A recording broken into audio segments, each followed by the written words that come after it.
કરી શકે ના કોઈ તારા ગુણોના સરવાળા યુગો સુધી જળહળશે ભુવન ભાનુના અજવાળા યુગો સુધી જળહળશે ભુવન ભાનુના અજવાળા કેમ ભૂલીશું તુજને ઓ જિન શાસનના રખવાળા યુગો સુધી જળહળશે भुवन भानुना अजवाड़ा। पूज्यपद गुरुदेव श्री भुवन भानु सूरीश्वर जी महाराज के आशीर्वाद और प्रेरणा से सरस्वती की कृपा दृष्टि से विश्वहित चिंतक जैनाचार्य विजय रत्न सुंदर सूरीश्वर जी महाराज साहिब से आज हमें जुड़ने का मौका मिला है।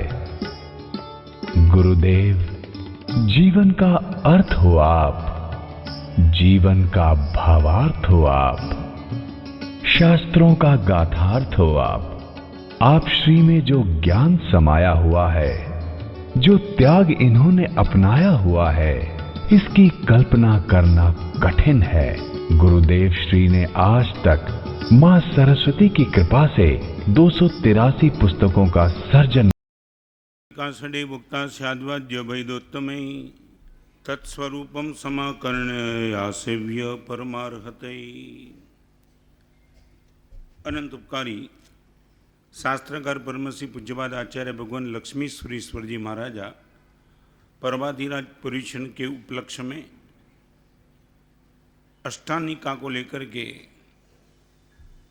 इस प्रवचन में पर्वाधिराज के 5 कर्तव्य की बात हमने कल से शुरू की है।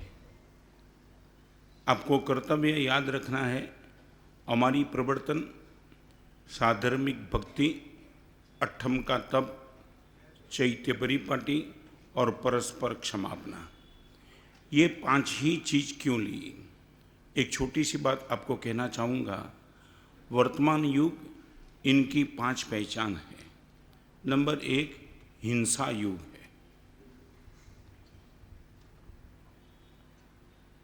आप पूरी व्यवस्था को देखने के लिए चले जाओ।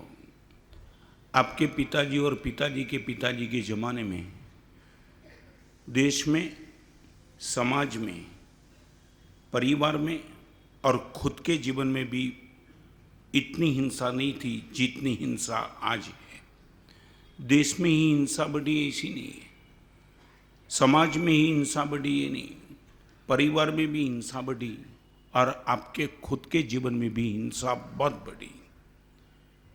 मैं दीक्षा नहीं ली थी तब एक व्यवस्था थी, पर्वाधिराज पर्युषण जब आते थे तो कपड़े 8 दिन के पहले धोने के लिए नहीं डालते थे।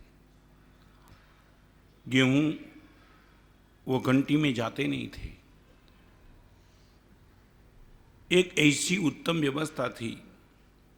एक बात आपसे कहना चाहूँगा, हमारा जीवन संपूर्ण अहिंसक है, आपका जीवन कम हिंसा वाला है। श्रावक ये सोचे कि मेरा जीवन संपूर्ण अहिंसक बनेगा, संभवित नहीं है।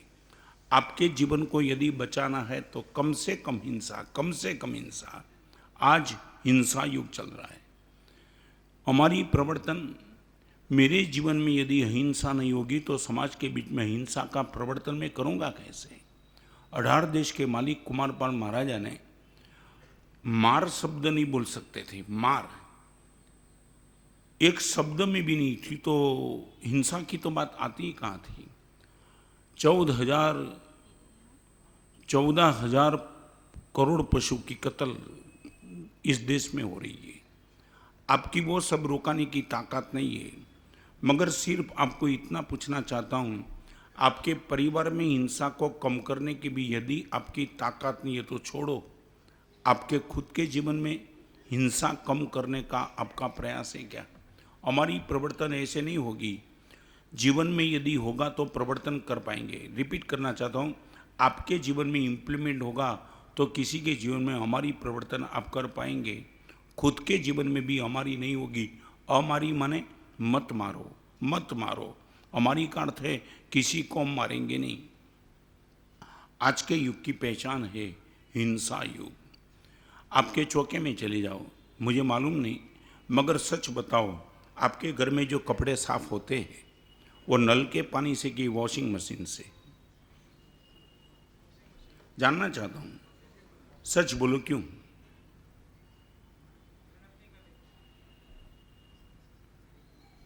नल के पानी से कपड़े साफ करना और वॉशिंग मशीन में कपड़े साफ करना बहुत बहुत फर्क है, बहुत फर्क है। अगर नल के पानी से कपड़े साफ करने में यतना का जितना पालन होता था उतना वॉशिंग मशीन में यतना कहाँ यतना, देखने का प्रयास कितना।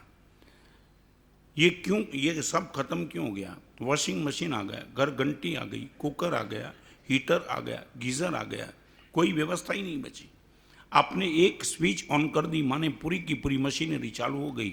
मैं बताऊं आपको, एक समय था आदमी परमात्मा के चरण में जाता था, आज वो समय आ गया आदमी मशीन के शरण में चला गया। मशीन, परमात्मा का चरण गया, मशीन का शरण। 24 घंटे में आपको गंभीरता से इस प्रवचन में कहना चाहता हूँ, आप खुद के जीवन को चेक करो। सुबह से उठने के बाद रात को सोते वक्त इतने समय में मशीन का उपयोग कितना आपके जीवन में, कितना? मोबाइल मशीन है, cooker machine, washing machine, heater, geyser, सब मशीन की व्यवस्था। ये मशीन ने हिंसा का माहौल और बढ़ा दिया, वो तो ठीक है, हिंसा बढ़ी, हिंसा के प्रति एक हृदय में करुणा का भाव था, वो भी तो खत्म होगा, वो भी खत्म हो गया। आपको पूछना चाहता हूँ, इस सभा में बैठने वाले को, आप गाड़ी स्टार्ट करते हो? कभी आपने गाड़ी स्टार्ट करने के पहले नीचे देखा कि कोई पिल्ला, कोई छोटा बच्चा? आप पूछना चाहता हूँ, गाड़ी स्टार्ट करने के पहले कभी आपने एक आधा मिनट के लिए भी नीचे देखा, चेक कर दिया कि शायद कोई पिल्ला बैठा हो, मेरी गाड़ी में रिवर्स में ला सकता हूँ और वो ख़त्म भी हो सकता है? देखने का प्रयास है आपने आज तक देखा कभी? कितना समय लगता है? किसी के वहाँ 15 मिनट की आपकी मीटिंग थी, सीधा स्टीयरिंग व्हील पे बैठे और गाड़ी तुमने स्टार्ट कर दी, कभी देखने का प्रयास भी तुमने नहीं किया? ये हो सकता है? और मैं बताऊं, ये धर्म के क्षेत्र में अहिंसा की बात शायद बची है, आपके व्यवहार के क्षेत्र में अहिंसा करीबन आउट ऑफ डेट हो गई है, शायद यहाँ थोड़ी ज़्यादा बची है, मगर आपके क्षेत्र में तो अहिंसा की बात लगभग खत्म हो गई। ये मैं पूछना चाहता हूँ कि इतनी इस सभा में बैठने वालों को कहना चाहता हूँ, शातावेदनीय कर्म का संबंध अहिंसा से है। रिपीट करना चाहता हूँ, जिसको भी शरीर का स्वास्थ्य बार बार डिस्टर्ब होता है, उनको समझना कि वर्तमान जीवन में या तो गत जन्मों में हमने बहुत जीवों की हिंसा जाने अनजाने की है, इनका ही कारण है कि शरीर का स्वास्थ्य सीधा रहता नहीं है। पेट का दर्द, सर का दर्द, पैर का दर्द, कुछ न कुछ 24 घंटे शिकायत रहती है। मैं आपको पूछना चाहता हूँ, सच बोलो, ये हिंसा आज कई लोगों की वेदना है। मैं बताऊं, कई लोगों की वेदना, सब कुछ होने के बाद भी शरीर का साथ मिलता ही नहीं। और जिनको भी ये शरीर का स्वास्थ्य डिस्टर्ब करता है, उनके लिए मैं कहना चाहता हूं, जीवन में हिंसा बहुत कम करते चलो। जितनी एवॉइड कर सको इतनी हिंसा तो एवॉइड करो। जितनी हिंसा, तुम घूमने के लिए सुबह सुबह किसी डॉक्टर ने बता दिया कि तुम्हारा कोलेस्ट्रॉल कम करना है, डायबिटीज़ कम करना है, तो घूमते चलो। मगर घूमने के लिए तुमने स्पॉट कौन सा पकड़ा? स्पॉट मैं आपको बताऊं, मैं दिल्ली में था, दिल्ली में एक एरिया है, वो एरिया में शांतिनाथ भगवान की प्रतिमा, और मैं शांतिनाथ भगवान की प्रतिमा के सामने हम सब साधु चैत्य वंदन करते थे, और चैत्य वंदन करते वक्त जय कुमार जी देखा हमने, एक भाई परमात्मा को प्रदक्षिणा दे रहे थे, 2, 3, 4, 5, 10, 15, 25, हमारा चैत्य वंदन चलते ही रहा। ये लगा कि ये इतनी प्रदक्षिणा माने कोई काउंट नहीं था। तो परमात्मा के चैतन्य करने के बाद हम बाहर आए, तो भाई भी बाहर आए, और मैंने पूछा कि आप प्रदक्षिणा कितनी देते हो? हमारा से गिनता नहीं हूँ।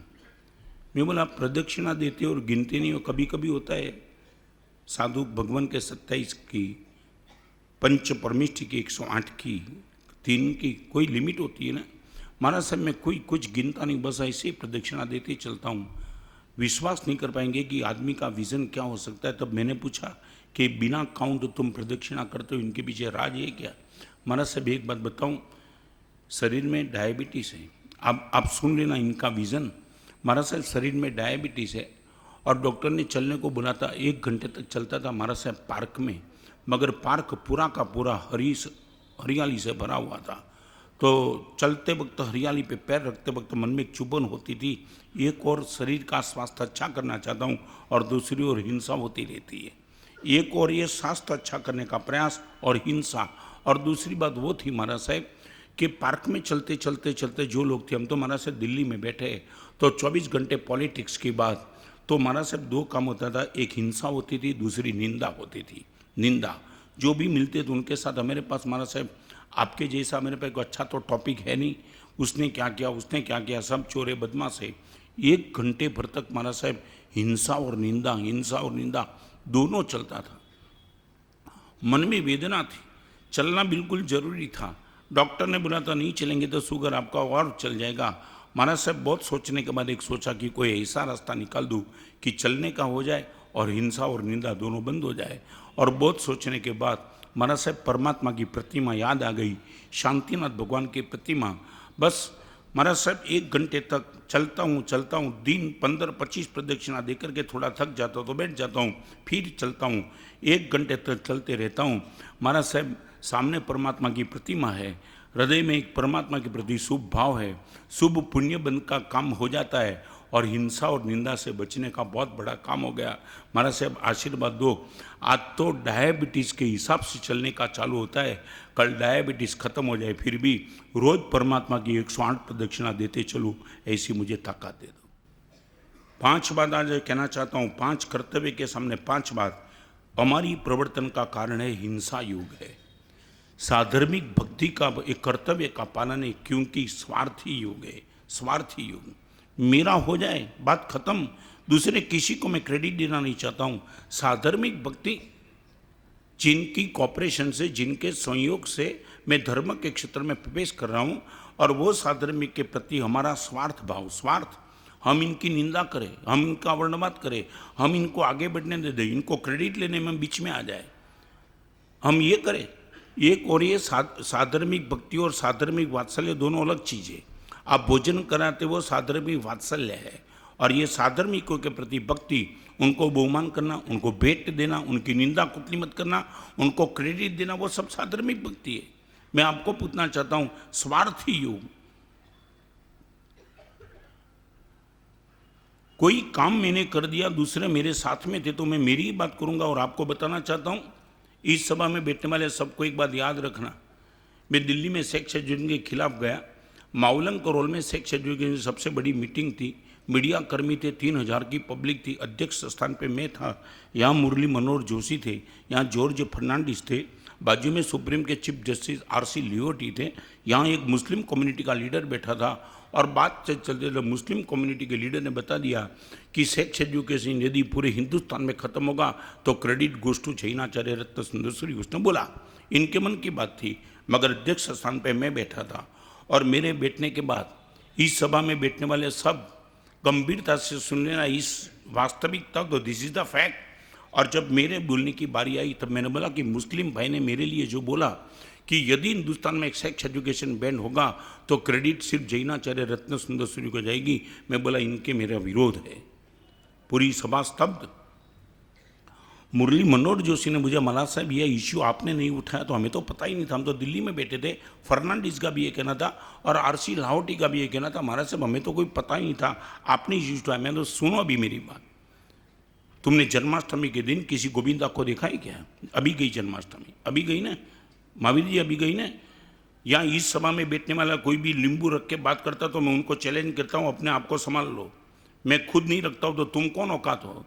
और गोविंदा होता है तो आपको मालूम है 5 मंजिल 6 मंजिल तक ये दही की हांडी लगती है, बराबर है। और दही की हांडी लगती है तो एक इनके ऊपर है 2 3 4 5 6 7 जो भी होता है, और एक गोविंदा ऊपर जाकर के मटकी फोड़ देता है। पूरे मीडिया में, पूरे पेपर में वो गोविंदा का नाम आता है, वो ऊपर जाता है तब, मगर ऊपर जाकर के ये मटकी फोड़ने वाले गोविंदों को बिल्कुल पता है कि यदि मैं ऊपर पहुंच पाया हूं तो नीचे इतने गोविंदे थे, अननोन गोविंदा, जिसका न पेपर में कोई फोटो आया न और आपको मालूम होगा वो गोविंदा का मुंह भी अंदर होता है, बाहर नहीं होता है, रिपीट करना चाहता हूँ, बाहर नहीं होता है, अंदर होता है। वो गोविंदा के कंधे पे ऊपर चढ़ते चढ़ते चढ़ते यदि एक आदमी ऊपर पहुंच जाता है, भले ही मीडिया उनको बोले कि तूने ये मटकी फोड़ के कमाल कर दिया, मगर उनको बिल्कुल पता है कि यदि नीचे वाले गोविंद नहीं होते और एक भी हिल जाता तो मैं ऊपर नहीं पहुंच पाता। मैंने 3000 की सभा के बीच में कहा कि रत्न सुंदर सूरी गोविंदा बन के ऊपर पहुंचा है, मगर ये सब गोविंदे मेरे साथ नहीं होते तो ये सेक्स के मैं ख़त्म नहीं कर पाता। तो मैं आपको पूछना चाहता हूँ, ये चातुर्मास किसी एक व्यक्ति से नहीं चलता है, हजारों गोविंदा इसमें जुड़े हुए हैं। किसी एक गोविंदा को क्रेडिट लेने का इस चातुर्मास की सफलता का राइट नहीं है, ना मुझे है ना आपको, किसी को भी है। चाहे 51 लाख का डोनेशन दिया, 25 लाख का दिया, 15 लाख का दिया, 24 घंटा तुम यहाँ रहो, मगर हर गोविंदा का सपोर्ट यदि नहीं होता तो तुम एक गोविंदा कभी ऊपर उठ करके चातुर्मास को सफल नहीं कर सकता। तो मैं आपको पूछना चाहता हूँ कि ऊपर पहुँचने वाले गोविंदा नीचे वाले गोविंदा को याद करता है, उनको क्रेडिट देने का कभी प्रयास किया? हर जगह मेरी बात चलती है, मेरी बात चलती है। तो इतने गोविंदा बड़े पड़े हैं कि जिनकी कृपा से, जिनके सहयोग से, जिनके कॉपरेशन से ये काम होता है, तो क्रेडिट उनको भी दो। प्रयास किया? मुझे मेरे गले में हाथ डालने के पहले, मैं भी कल बताया था 2 दिन के पहले कि मुझे ये वर्ल्ड रिकॉर्ड मिला जो साहित्य का, तो मेरे साधु का कॉपरेशन 24 घंटे रहा। यदि वो गोविंदा मेरे साथ नहीं होते तो मैं कुछ नहीं कर पाता। तो इस सभा में बैठने वाले आप सबको कहना चाहता हूँ कि हर समय क्रेडिट लेने की जल्दबाजी मत करो। कभी नीचे वाले गोविंदा को याद करो और बार बार इनका भी तो पब्लिक के बीच में बोलो कि ये गोविंदा नहीं होते तो हम कुछ काम नहीं कर पाते। अंधेरी में अंजनशाला का प्रतिष्ठा थी, अंधेरी में गच्छाधिपति की पावन निश्रा में, और ये पावन निश्रा में अंजनशाला का प्रतिष्ठा के प्रसंग पे शिखर पर ध्वजा चढ़ाने की बोली 65 लाख की लगी। और जैसे ही वो शिखर पे ध्वजा लगाने का प्रतिष्ठा का प्रसंग आया और शिखर पे ध्वजा लगाने की बात आई तो इनकी फैमिली को बोला आप आइए। उदारता क्या हो सकती है मालूम है जय कुमार जी? उसने वो खड़ा रह गया। आचार्य भगवान ने खुद ने बोला कि भी तुम्हें ऊपर नहीं आना, तो उसने बोला एक बात महाराज साहब बताऊं, ये 9 दिन की अंजनशाला का या तो 11 दिन की अंजनशाला का चली। महाराज साहब जो चौका चला ना, चौका, हजारों लोगों का भोजन चला ना महाराज साहब, वो चौके में करीबन 10 लड़के थे। महाराज साहब अंजनशाला का एक प्रसंग उन लोगों ने देखा नहीं, न परमात्मा का चबन कल्याण देखा, न जन्म कल्याण देखा, न भरघोड़ा देखा। उनको एक ही बात थी कि 3 टाइम यहाँ पब्लिक आती है, उनकी भक्ति करनी है। महाराज साहब सुबह से लेकर के रात तक, शाम तक वो सब 10 लड़के सिर्फ चौके में रहे और महाराज साहब सबका भोजन करा करके भक्ति का लाभ लिया। महाराज साहब मैं चाहता हूँ 65 लाख की बोली भले मेरी हो, मगर ध्वजा वही चढ़ाएंगे जो वहाँ अंदर बैठे थे। वो एक 65 लाख की बोली बोलने के बाद और चौका संभालने वाले 10 लड़के को आगे लाने का प्रयास ही अननोन गोविंदा को क्रेडिट देने का भाव था। हम इतने स्वार्थी बन गए कि किसी को याद नहीं करना है। किसी को क्रेडिट देने की बात आती है तो हम अपने सिकुड़ जाते, नहीं ये काम मैंने किया, हम बोलेंगे। दूसरे नंबर का कर्तव्य साधर्मिक भक्ति का स्वार्थी युग है। नंबर 1 हिंसा युगे माटे हमारी प्रवर्तन रखा, स्वार्थी युगे माटे साधर्मिक भक्ति रखा। क्लेश युग है इसलिए क्षमापना रखी। क्लेश युग, कभी किसी के साथ भी कुछ गड़बड़ सरबड़ करना है तो 2 मिनट का काम। सुरेश कुमार जी एक बात बताऊं, हम किसी के साथ तोड़ने के लिए 2 ही मिनट काफी। 2 मिनट में बताऊं, दीपक को जलाना है, माचिस चाहिए, तीली चाहिए, बाती चाहिए, तेल चाहिए, बिना पवन की जगह चाहिए। 5 कंडीशन पूरी होगी तब कहीं दीपक जलेगा। मगर यदि दीपक को बुझाना है 1 ही मिनट का काम, फूंक मार दो, दीपक खत्म। मैं आपको पूछना चाहता हूँ, सच बोलो, हम जहाँ भी गए वहाँ हमने क्लेश सर्जन किया कि समाधि का सर्जन किया? ये क्लेश युग है, क्लेश युग। संसार के क्षेत्र में तो हमने क्लेश किया, धर्म के क्षेत्र में भी क्लेश किया। कहीं ना कोई निमित्त मिल गया और हम सीधे अड़ गए। तू क्या समझता है, तू कौन है? अरे यहां तुम जीवन भर के लिए क्लेश को खत्म करने के लिए बस 2 ही तो स्थान है, देव और गुरु, और वहां भी आकर के यदि क्लेश ही करना है, ये परमाधिराज परमेश्वर का क्षमापना का कर्तव्य इसके लिए रखा है। ये क्लेश युग में हमारा जीवन चलता है। हम क्यों करते क्लेश? पवित्र स्थान में हम क्लेश से क्यों नहीं दूर हो जाते? यहां भी रमत, यहाँ भी जबान बेकार, यहाँ भी मन बेकार, यहाँ भी मन सड़ा हुआ, यहाँ निष्कपट नहीं, यहाँ भी कपट का भाव, यहाँ भी प्रपंच का भाव, सामने वाले को दिखा देने का भाव। ऐसे पवित्र स्थान में मैं आपको पूछना चाहता हूँ, हम दावा के साथ बोल सकते हैं, मैं रिपीट करना चाहता हूँ, दावा के साथ दो चीज़ बोलो तो मैं आपको धन्यवाद देने का प्रयास करूँगा। और मैं नहीं कहता हूँ कि आप गलत हो, मगर दो बात बता सकते हो, धर्म स्थान में और धर्मी के साथ हम क्लेश नहीं करते, दो बात बता सकते हो? You give me guarantee in two way. महाराज साहब, धर्म स्थान में मैं कभी क्लेश नहीं करता हूँ और धर्मी के साथ कभी क्लेश नहीं करता हूँ, ये दो कहने की आपकी क्षमता है। महाराज साहब, चाहे मेरा कुछ भी हो, मगर जैसे मैंने एंट्री लगाई धर्म स्थान में, महाराज साहब बस क्लेश का मामला खत्म। मैं बाजार में महाराज साहब क्लेश करता हूँ, परिवार में क्लेश करता हूँ, मित्र के साथ क्लेश करता हूँ, मगर धर्म स्थान में महाराज साहब क्लेश, चाहे अन्याय होगा, अपमान होगा, एक और निकल जाऊंगा, मगर महाराज साहब क्लेश का पाप यहाँ नहीं करूंगा। धर्म स्थान में क्लेश नहीं और धर्मी के साथ क्लेश नहीं। We can give guarantee.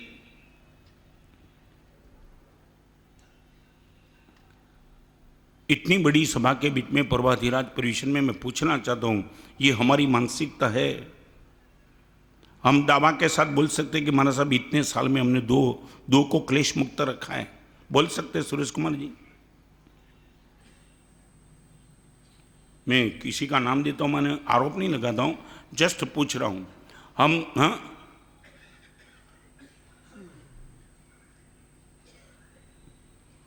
Mahavir ji, क्या सच बोलो, क्यों?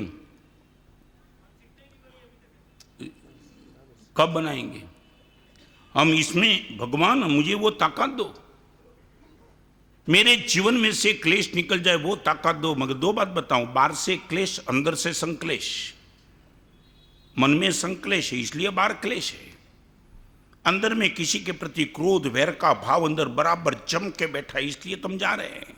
और ये बहनों को पूछो, कभी न कभी सोई में वो धागा परोती है ना, तो सबसे पहली कंडीशन क्या होती है मालूम है आपको? मालूम होगा, सोई में धागा परोने के लिए सबसे पहली कंडीशन है, धागा के आगे के भाग में गांठ नहीं चाहिए। समझते हो मैं क्या कहना चाहता हूँ? चाहे कितना भी सोई अच्छी हो, कितना भी धागा अच्छा हो, मगर यदि आगे गांठ होगी तो धागा अंदर जाएगा नहीं। गांठ को दूर करना ही पड़ेगा, तब तो धागा सोई के अंदर जाएगा। तो मैं बताना चाहता हूं कि क्लेश और संक्लेश वो मन की गांठ है। यदि वही गांठ को लेकर के जिन शासन की सोई में तुम आपके मन का दौरों पर आना चाहते हो, कभी वो नहीं होगा। गांठ को खत्म करो, फिर दौरा जाएगा।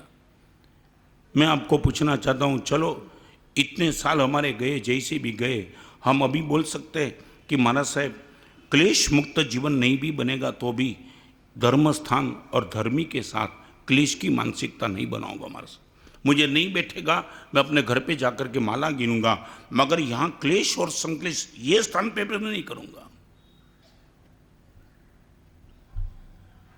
और बुगरा जी, सिर्फ ईगो को छोड़ के कुछ काम नहीं है। मैं आपको यही कहूं, सिर्फ ईगो, बाकी कुछ आपको धर्म भरम से लेना देना नहीं है।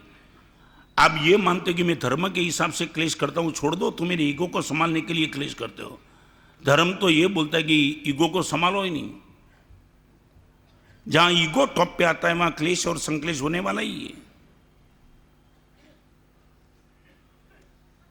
जय कुमार जी, क्या कहेंगे हम?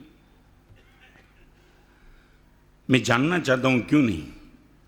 नंबर 1 हिंसा योग, नंबर 2 स्वार्थी योग, नंबर 3 क्लेश योग।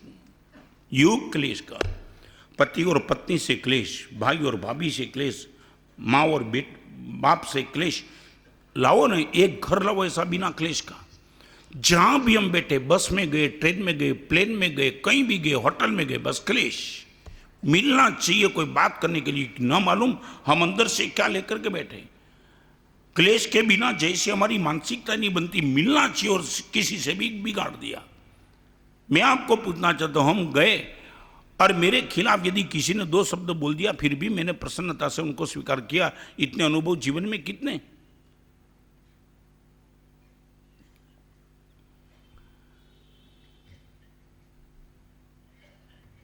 और आपको मैं याद दिलाना चाहता हूं कि आने वाली पीढ़ी धर्म स्थान में क्लेश को देख करके वो धर्म स्थान में आने का बंद कर दिया उस लोगों। 1,00,000 लड़के परिचय में मैंने बहुत नज़दीक से देखा है। महाराज साहब, वो लड़के क्या बोलते मालूम है? महाराज साहब, हम इन लोगों से अच्छे हैं। मैं उनको सर्टिफिकेट नहीं देता हूँ, मगर इनकी मानसिकता की बात करूँ, महाराज साहब हम कुछ गलत करते ना तो भी महाराज साहब संसार के बाजार में करते, मगर परमात्मा के मंदिर में और उपासना में जाकर के महाराज साहब हम पॉलिटिक्स नहीं खेलते, हम इनसे बहुत अच्छे हैं। ये बोलने वाली पीढ़ी बहुत लंबी चली है। आपके क्लेश को देख करके आपका बेटा खुद मंदिर में आने का बनकर बैठा है। एम आई राइट? फिर भी आपको नहीं लगता कि मेरे ईगो को नंबर 2 पे रख करके मेरी ये आने वाली पीढ़ी को, यदि ये मंदिर में नहीं आएंगी, ये गुरु भगवान के पास नहीं आएगी, तो चाहेगी तो कहां जाएगी? कौन बचाएगा उनको? ये सभा में कितनी young generation, why they don't come? वो भी आपका ही बेटा था, मगर उसने जो पॉलिटिक्स यहां देखी वो बोलता है कि महाराज साहब हम तो सोच भी नहीं सकते ऐसी पॉलिटिक्स धर्मस्थान में हो सकती है। भारी वेदना को लेकर वो बैठे। कितने लड़के को कॉम्प्रोमाइज करा करके मंदिर में और उपासना में लाने का हम शुरू करते हैं, और तुम्हारी पॉलिटिक्स 2 मिनट में उनको दूर कर देती है। घंटों भर का प्रवचन के बाद वो लड़के बड़ी मुश्किल से यहां प्रवेश करते हैं, और हमारे जाने के बाद वो जो गंदगी देखता है वो बोलता है कि महाराज साहब छोड़ो ये, हम घर में बैठ करके जो भी करना है वो करेंगे, मगर यहां नहीं आएंगे। आपको लगता है कि आप भी बहुत बड़े अपराधी हो, तो आपके ईगो को नंबर 2 पे रख करके कुछ कॉम्प्रोमाइज करते रहना। हर जगह सत्ता की बात मत करना, कभी समाधि की भी बात करो।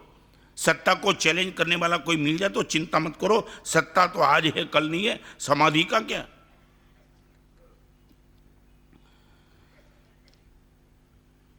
और बड़ी वेदना से कहूं, करीबन कोई स्थान ऐसा बचाएगी जहां क्लेश न हो। ना मालूम क्या लगता है।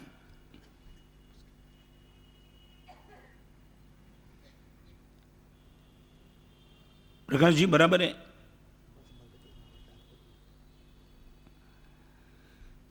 हम भी बहुत संभाल के चलते अपने को। नहीं, ये मेरी वेदना मैं कहता हूं।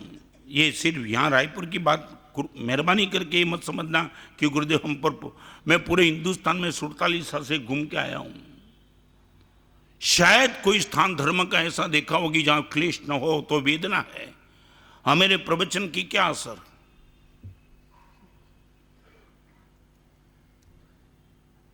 नई जनरेशन को 2 मिनट में हम कन्वर्ट कर सकते हैं। और एक बात मैं आपको कहना चाहता हूं, ये जीवन में याद रखना, किसी को धर्म में प्रवेश कराना सरल है, मगर किसी को पाप से छुड़ाना बहुत मुश्किल है, बहुत मुश्किल। आगे चलना चाहता हूं। प्रकाश जी, कोई काम आपने किया और क्रेडिट दूसरे को मिल जाए तो आप मस्ती से दे सकते हो।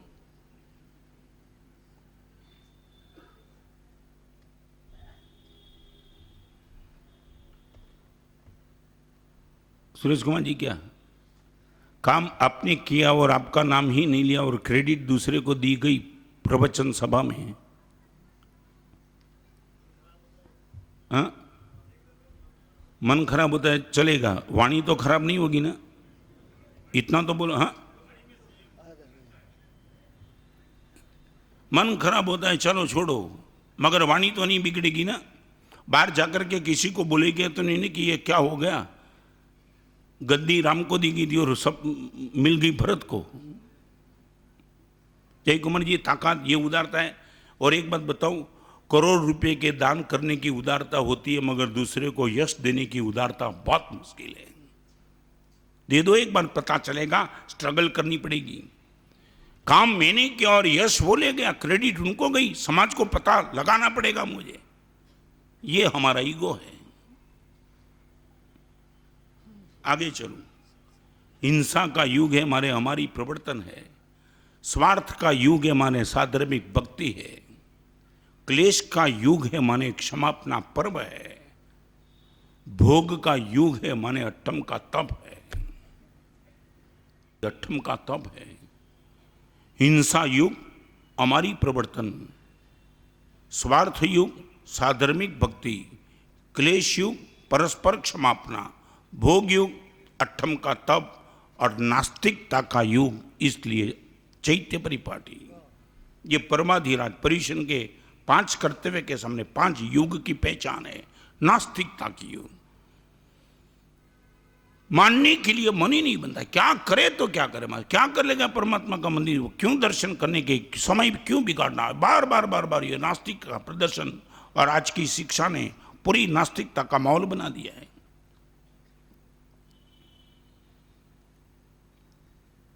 मैं आपको पूछना चाहता हूं, हम इसमें नहीं ना, सारे समाज की बात नहीं करना चाहता हूं, यहां जो भी बेटे अपने खुद को चेक करें कि महाराज साहब मेरा तो हिंसा युग में मेरा नंबर तो नहीं, स्वार्थ युग में मैं तो नहीं महाराज साहब, क्लेश युग में मैं तो खुद अपने आप को निकाल सकता हूं, भोग युग में मैं तो महाराज साहब मेरा नंबर नहीं रखूंगा, नास्तिकता के युग में महाराज साहब मैं निकल जाऊंगा। 5 कर्तव्य के सामने 5 युग, बड़ी चैलेंज है। एक एक चीज से शुरू करो, छोटी चीज से शुरू करो, हिंसा जितनी कम, एक बार आप लिस्ट कर दो, मैं इतनी हिंसा अवॉइड कर सकता हूं। मेरे घर में शायद शादी का प्रसंग कभी होगा तो महाराज साहब कभी भी हरियाली का प्रयोग नहीं करूंगा, कभी नहीं, नॉट। शावर के नीचे तुम स्नान करते हो, वो भी हिंसा ज्यादा है।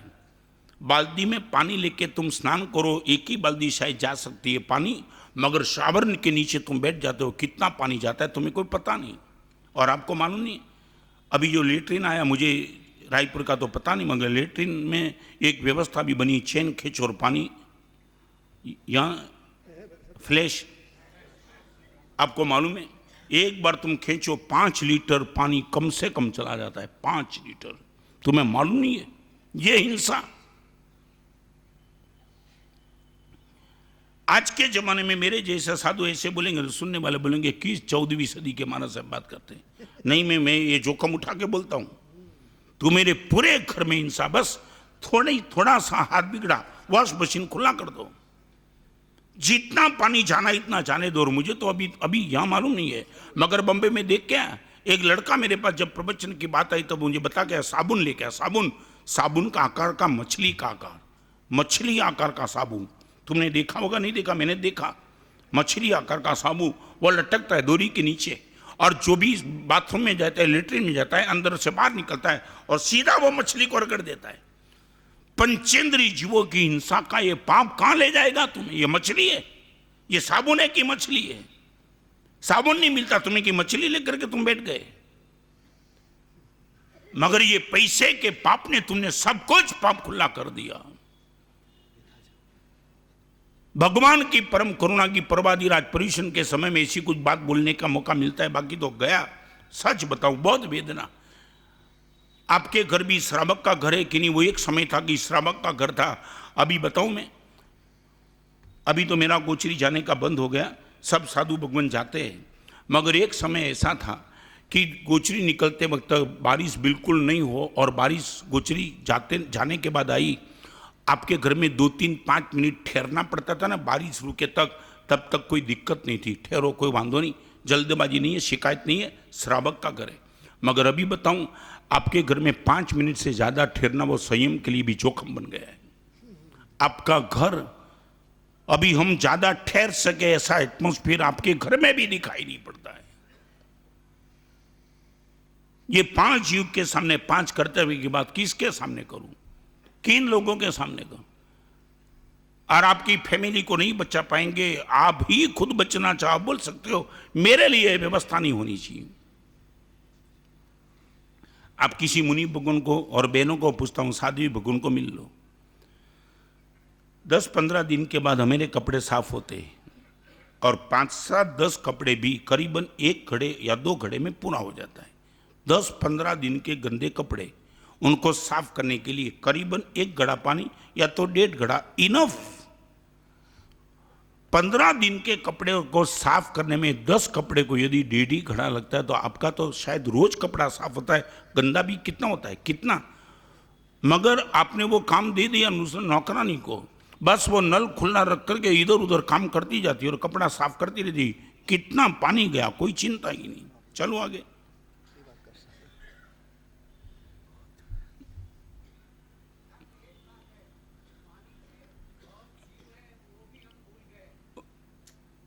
तू मेरे में जीवे वो तो याद रखो, पानी में भूल गए माफ, तू मेरे में जीवे इतना तो याद रखो। नहीं समझ गए तुम्हारी बात? पूरी ये नास्तिकता का युग चल रहा है ना, ये तो मैं बोला 5वें नंबर में। पानी में जीव छोड़ो महाराज साहब, कोई अभी अभी हमें जीना है, जो कुछ भी होगा वो कर लेंगे।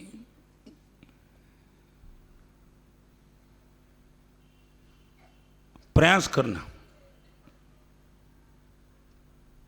कितने लोगों को नजदीक से देखा है कि महाराज साहब स्वास्थ्य अच्छा नहीं, घोर हिंसा, और अगले जन्म में स्वास्थ्य कैसा मिलेगा वो भगवान जाने, भगवान जाने। आज इतनी हिंसा, निष्ठुर परिणाम के साथ कोई दुख नहीं।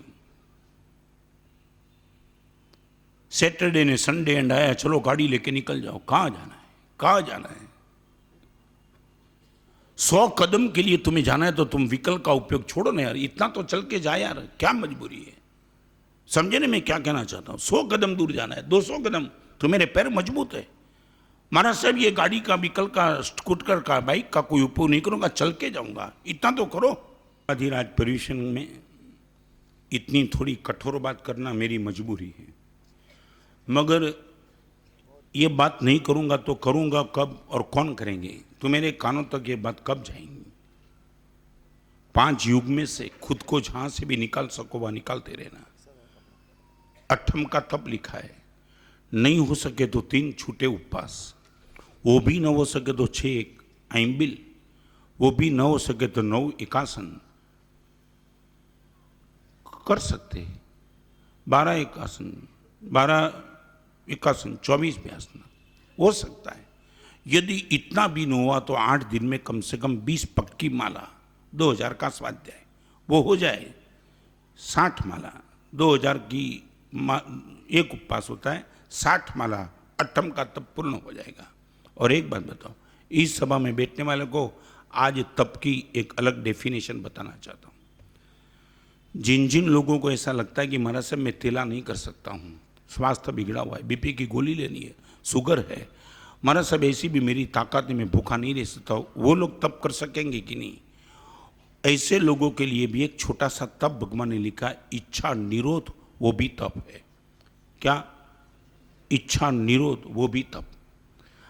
आप टीवी के सामने बैठे, टीवी की स्विच ऑन करने का मन हुआ और आपने आपको रोक लिया, वो तप हुआ, तप। होटल में जाने का मन हुआ, आपने आपके मन को रोक लिया, नहीं इस इच्छा को इंप्लीमेंट नहीं करना है, जाने दो, अवॉइड कर दो, ये तप हो गया।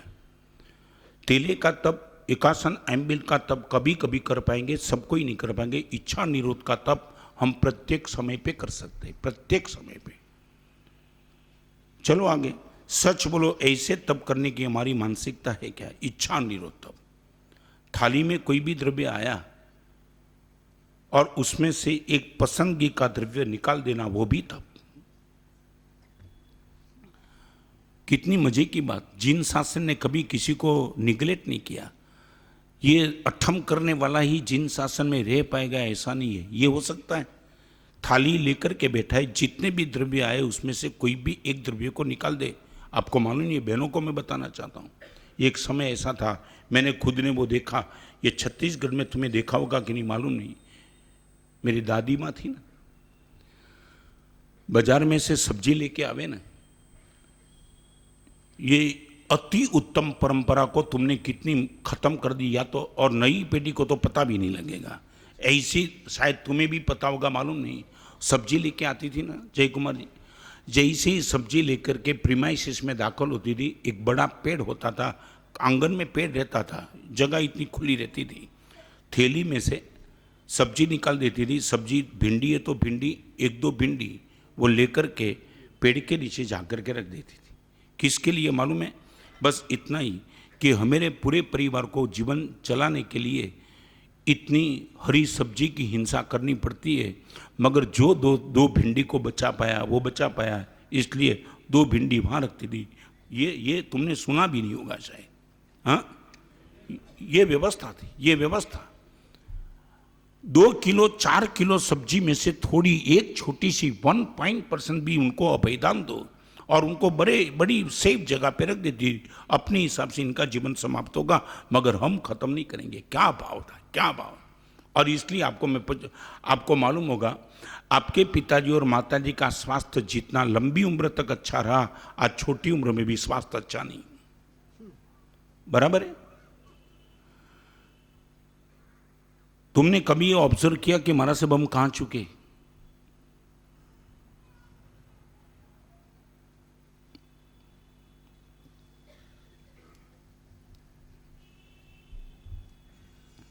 ये बात बैठता है आपको दिमाग में कि ऊपर जाती है?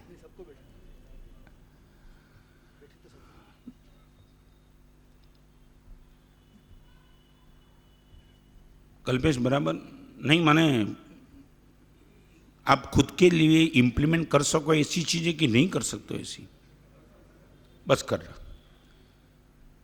हिंसा, स्वार्थ, क्लेश, भोग और नास्तिकता, इस 5 को लेकर के यदि उनको खत्म किए बिना हम अगले जन्म में चले जाएंगे, कोई हाथ थामने वाला नहीं मिलेगा।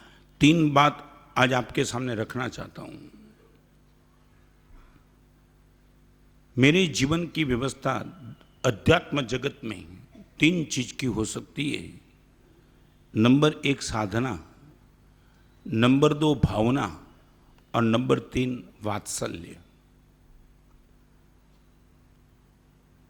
रिपीट, मेरे पास साधना की पूंजी है, मेरे पास भावना की पूंजी है और तीसरे नंबर में मेरे पास वात्सल्य की पूंजी है।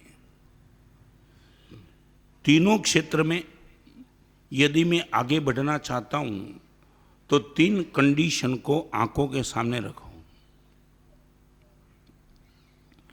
साधना में कभी खेद नहीं करूंगा। खेद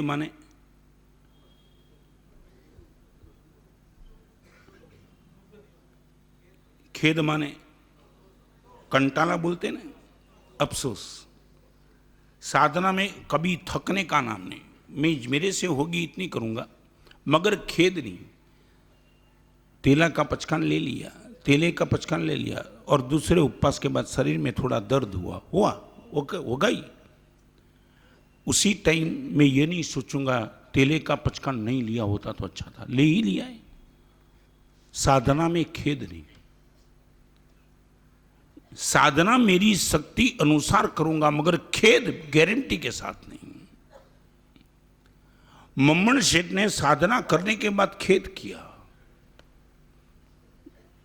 मैंने ये मुनि भगवान को गोचरी नहीं बेराई होती तो अच्छी थी। ये खेद।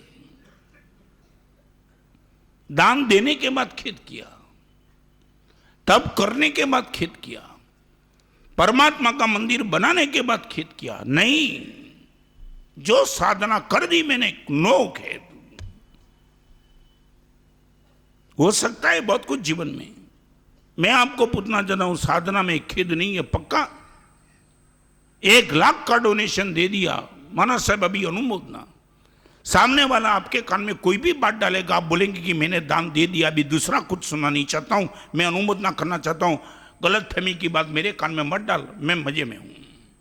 हजारों प्रसंग तो मेरे जिन में आएंगे, करने के बाद आपको कोई डिस्टर्ब करते रहेगा। यार कहां का डोनेशन? आज महाराज साहब ने बोल दिया चैरिटी में 1 लाख रुपया लगा दिया। बेवकूफ का सरदार है, उन लोगों को भाई एफडी पड़ी है, क्यों लाख दे दिया? चेक तो करना चाहिए। होगा? समझे ना मैं क्या कहना चाहता हूं? सामने वाला आपको आपकी साधना को डिस्टर्ब करने के लिए ऐसी कोई बात आपके मन में लगता है और आपको लगता है यार जल्दबाजी नहीं की होती तो अच्छा था, क्या मैंने 1 लाख रुपए का डोनेशन दे दिया। धर्म की बात, धर्म में पश्चाताप, साधना में खेद। सच बोलो, हम साधना को कलंकित कर देते, खेद साधना को डिस्टर्ब करते। सेवन कारण पहली भूमिका अभय अद्वेष अखेद। परमात्मा आपके मार्ग पर जाने की पहली कंडीशन है साधना करूंगा, मगर बिना खेद की साधना, बिना खेद। हाथ में साधना लिए तो जम के चलूंगा, कोई डिस्टर्ब नहीं। आपको मालूम नहीं, धर्म रत्न प्रकरण नाम के ग्रंथ में शांति सूरी महाराज धर्म प्राप्ति की योग्यता के 21 गुण दिखाते हैं। उसमें एक गुण वो लिखा है, अपने परिवार में कोई भी धर्म करने के लिए तैयार हो उनको अंतराय नहीं करना, वो भी धर्म की योग्यता है। आप न कर सको, आपका बेटा बोले मैं करना चाहता हूं और आपने उनको हौसला बढ़ा दिया, कर कर खुशी से कर, मैं तेरा बाप हूं, बैठा हूं, एक बार तो हिम्मत कर दे, अच्छा होगा। परिवार को बता दिया महाराज साहब कराओ। और महावीर जी मालूम है दूसरे दिन पचकान की बात आई, मैं समझा ये मणि काका एक एक का पचकान लेंगे, सीधा बोला महाराज साहब बैठाई। अरे मैं बोला ये कोई रिसेप्शन में नहीं जाना है, कभी किया नहीं, महाराज साहब दे दो, कोई चिंता मत करो, मजा से। अभी वो सिंगल और इनका हौसला इतना पावरफुल, 28 का पचकान। गुरुदेव बाजू में बैठे थे, गुरुदेव ने बोला क्या करना है? गुरुदेव मेरे सामने देख रहे थे, तो वो क्या बोले गुरुदेव को, मेरे सामने देखो, दे दो। और गुरुदेव ने 28 दे दी। जय कुमार जी कमाल तो वो हुई, जैसे ही गुरुदेव ने 28 का पचकान दिया, वो पचकान तो लिया मगर उनके चेहरे पे मजा नहीं थी। मैं बोला क्या हुआ मणिका का? 24 और 28। अरे जाएंगे सीधे तुम तो। 70-70 बीड़ी पीने वाले ने 24 और 28 का पचकान लिया और 24 और 28 कर दी पूरी। उपाश्रय में ही रहना, सुबह शाम प्रतिक्रमण करना, पानी का घड़ा रख दिया था, पीने का था नहीं। 28 के बाद कहा कितना, तो वो बोलते क्या मालूम है, ज्यादा से ज्यादा कितना दे सकते हो? 22 का दे दो सीधा। अरे नहीं दिया जाता है। 28 के बाद अट्ठम चलते चले 11, 14, 17, 20, 23, 26, लास्ट 4 संवत्सरी के दिन जब प्रतिक्रमण करने के लिए बैठे थे, बाजू में मैं बैठा था। मणिका का कमाल कर दिया, महाराज साहब आपके गुरुदेव को बोलो तो 45 तक जा सकता हूं। अरे कमाल यार।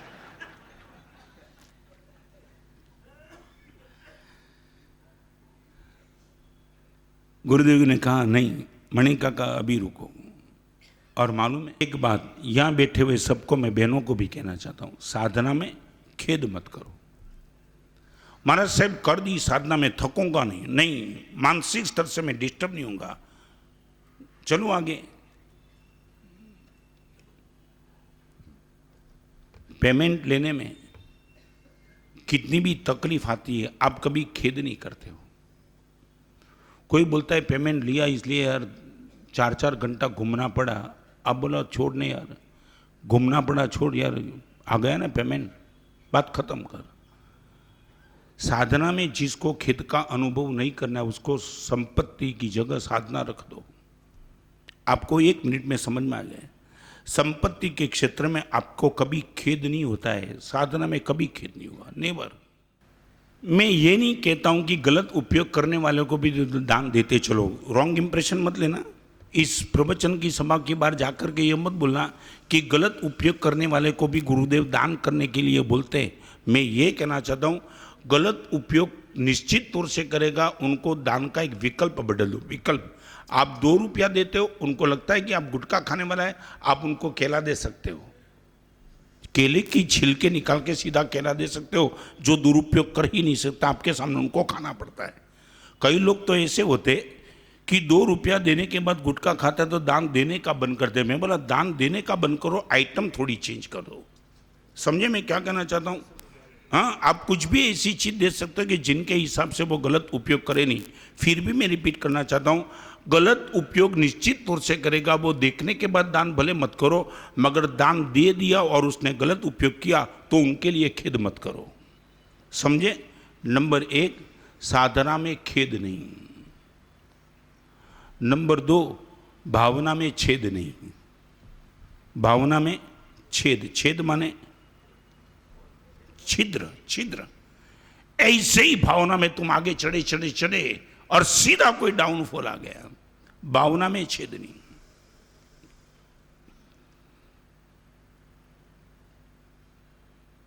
एक 1 लाख का डोनेशन देने का मैंने यहां अभी आएगा ना महावीर जन्म वांचन के दिन बोली लगाएंगे। मैं गुजरात अपार्टमेंट में एक सुझाव दिया था दिल्ली में। मैं बोला एक काम करो, सभी लोग जो आज बोली बोलने के लिए आए, सबके मन में एक थोड़ा सा मन में संकल्प है कि चाहे पारणा जी की बोली, चाहे लक्ष्मी जी की, चाहे सूर्य की, चंद्र की, जो भी हो, सभी के मन में एक थोड़ा टारगेट होता है, ये बोली हमको यहाँ तक महाराज सब खींच के ले जाना है, एवरेज। कई लोगों के मन में ऐसा होता है, जो लाभ लेते हैं उनके मन में है कि 1 लाख रुपया तक यदि इस सुपन की बोली आवे तो मुझे लेना है। मैंने जस्ट एक कमिट किया कि आप एक काम करो, घर से निकलो तो पक्का करके आओ कि ये बोली यदि मिले तो 1 लाख रुपए का, तो 1 लाख रुपए तक चढ़ावा लेना है। ओके, बराबर। तो अभी एक काम करना, यदि वही बोली ये संघ के बीच में चली और आगे गई, आपकी लिमिट पूरी हो गई और आपने बोल दिया अभी नहीं, तो मैं आपको इतना कहना चाहता हूं, 1 लाख रुपए का खर्च करने के लिए तुम घर से संकल्प करके निकले थे, तो एक काम करना, बोली न भी मिले तो 1 लाख रुपया का डोनेशन तो दे के ही जाना, वो घर पे लेके मत जाना। समझे मैं क्या करना? साधारण खाता में दो, कहीं भी दो। मेरा टारगेट गुरुदेव 1 लाख रुपए का था, तो ये बोली मिली या ना मिली, मगर गारंटी के साथ जो भी क्षेत्र में टूटा होगा मैं दे दूंगा। और भगवान की परम कृपा, गुजरात अपार्टमेंट में लोगों ने तय कर लिया, जो भी बोली लेके आया था, यदि बोली आगे गई, सीधा उसने डिक्लेयर कर दिया 2,25,000 रुपया साधारण खाते में मेरी ओर से डिक्लेयर करो। मैं ये बोली का लाभ लेना चाहता ना, मगर आगे गई, मैं घर पे पैसा ले जाना नहीं चाहता हूँ। ये विधेयक बड़ी था, भावना में छेद नहीं। मैं ये बोली लेने के लिए आया था, बोली गई, अरे ये कौन आया मेरे सामने, कौन आया? कोई भाव नहीं, भावना की धारा खंडित करने की कोई बात नहीं थी। एक, साधना में खेद नहीं। नंबर 2, भावना में छेद नहीं। नंबर 3, वात्सल्य में भेद नहीं। वात्सल्य में कहीं भेद नहीं। सारे जगत के जीवों को मैं मेरे साथ रखूंगा, किसी के साथ विभाजन नहीं करूंगा, नेवर।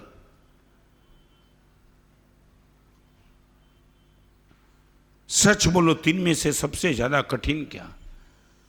बिना खेद की साधना, बिना छेद की भावना, बिना भेद का वात्सल्य।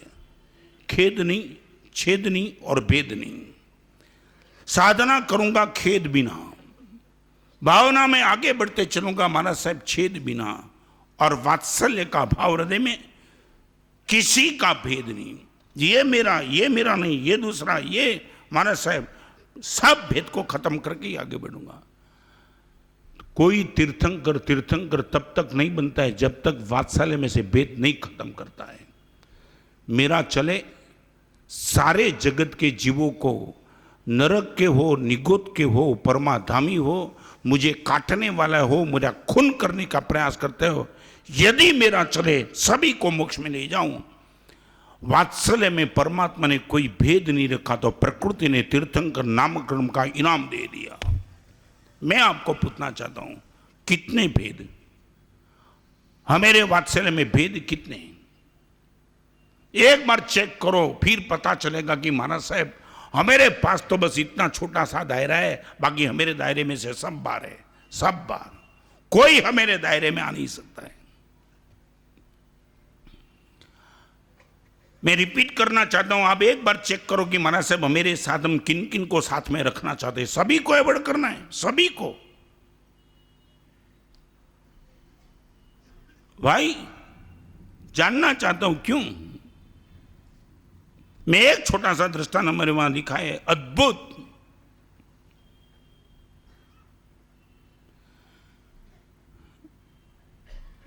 बड़े भाई और भाभी सामने रहते थे, छोटा भाई और छोटे भाई की पत्नियां रहती थी।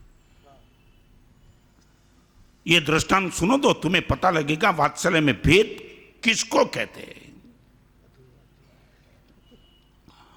और कहीं मंदिर बनाना था, मंदिर बनाने वाले छोटे भाई और भाभी की, छोटे भाई की पत्नी दोनों की स्थिति बहुत अच्छी और बड़े भाई और भाभी की स्थिति कमजोर।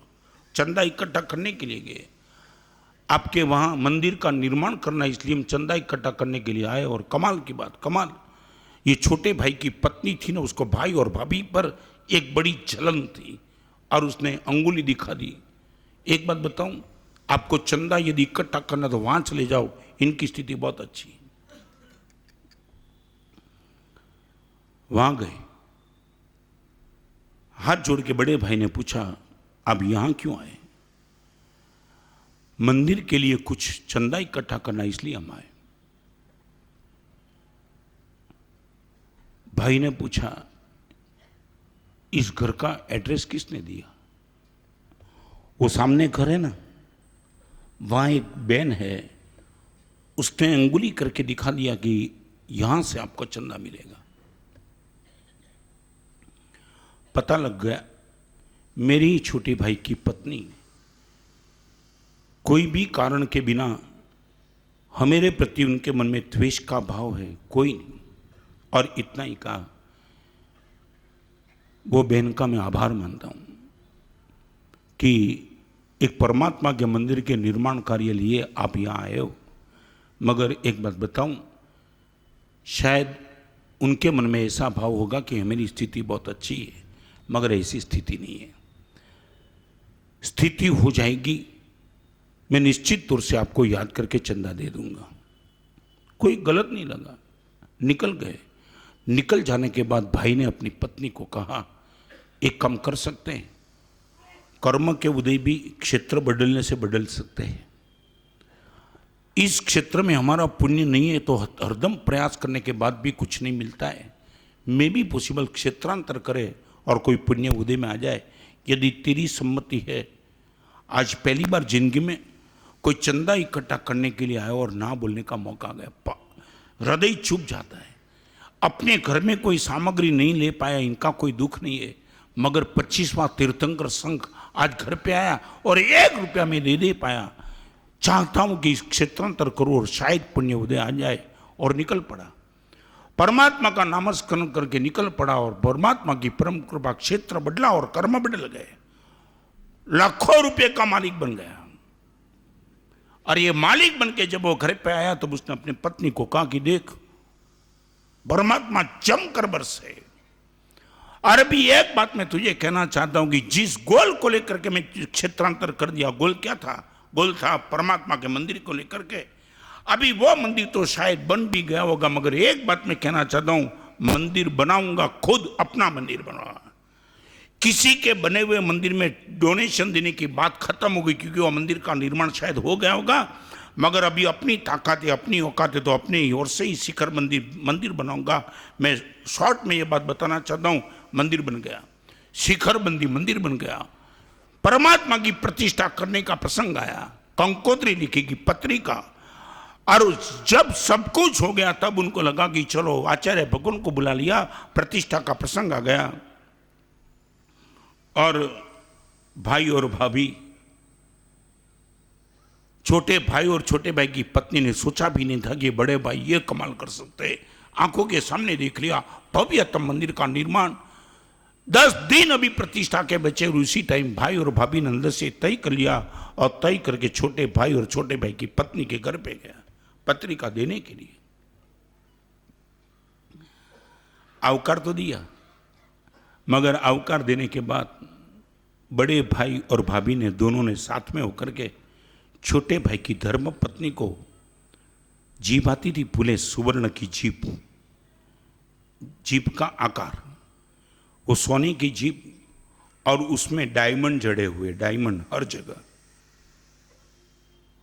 तुम सोच सकते हो, सोने की इतनी बड़ी जीप और इनकी चारों ओर सच्चे डायमंड लाखों रुपए के जड़े हुए। भाई और भाभी ने छोटे भाई की धर्म पत्नी के हाथ में दिया।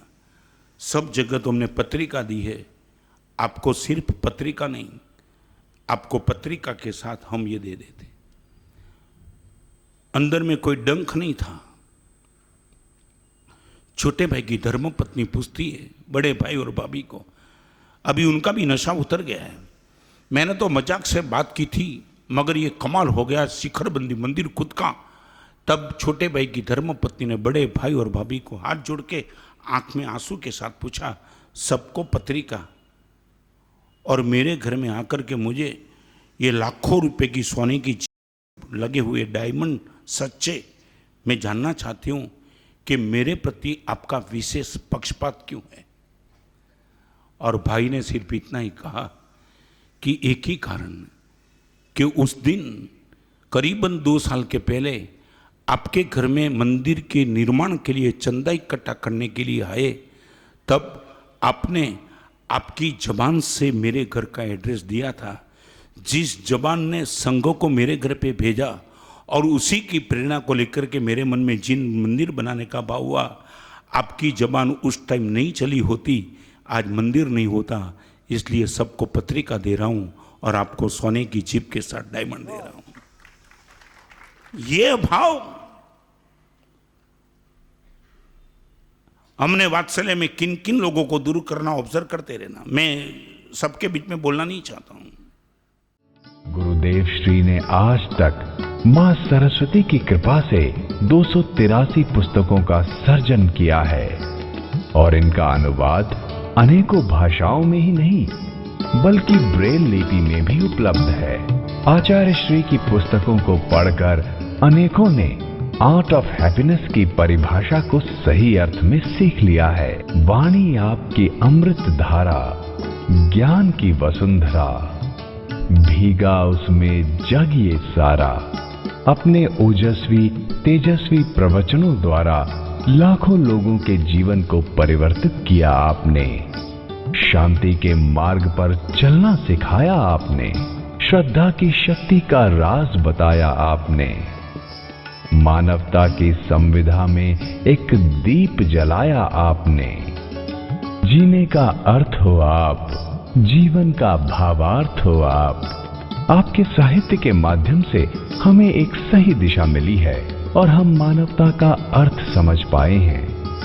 आप सभी से निवेदन है कि आज ही इस अनमोल रत्न से जुड़कर अपने और दूसरों के जीवन को खुशियों से भर दें।